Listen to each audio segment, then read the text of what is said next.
When you're doing the kind of in-depth research that's necessary for your capstone or for your other extensive research project, you often get a research snowball effect, where reading one book or article on your topic can lead you to other relevant books and articles.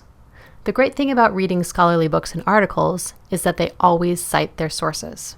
So, as you're reading along, you can pay attention to who's being cited for ideas that are related to your topic, and then find the original book or article where those ideas were published. So let's say I'm reading this journal article. As I read along, I see that all of these other books and articles are being cited.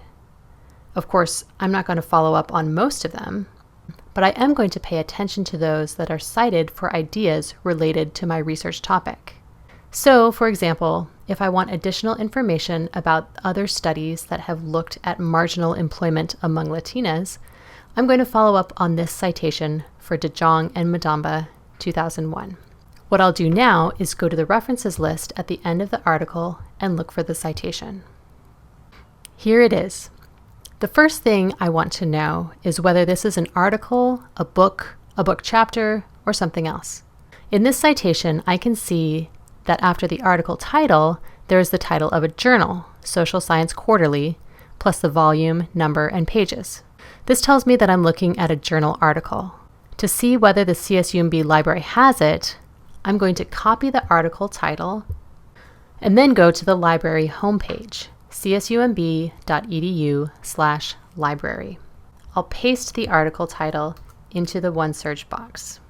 In this case, the article comes up and we can see that full text is available.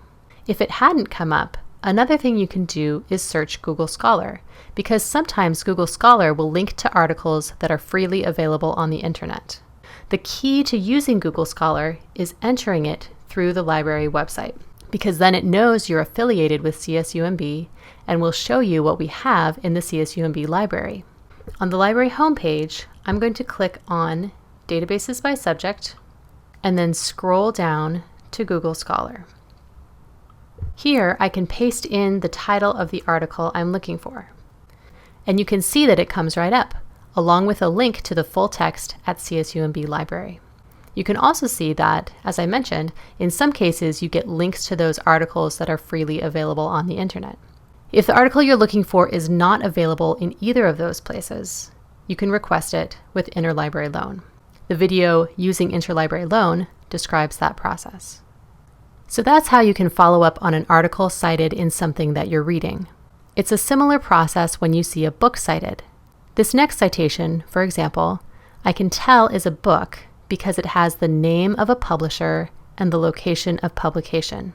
Again, I'm going to copy the title of this book and paste it into the OneSearch box. If it doesn't come up right at the top, I might limit my search to books only. You can see that we have this book in the library. If we didn't have it, but another CSU library did, that would come up in this search along with a link to request it. Another thing you might see in the references list is a book chapter. This is an example. It lists the publisher and location of publication, so I know that it's a book, but then it also lists page numbers, indicating that it's only referring to a particular chapter. The first part of the citation is the chapter title, but the part I want to copy is the book title, which is listed here. Again, I'm going to copy it and search for it in OneSearch. In this case, what comes up are other books with similar titles, but not the one I'm looking for, so I know to request this with Interlibrary Loan. If you need help finding a book or article you've seen cited, ask a librarian.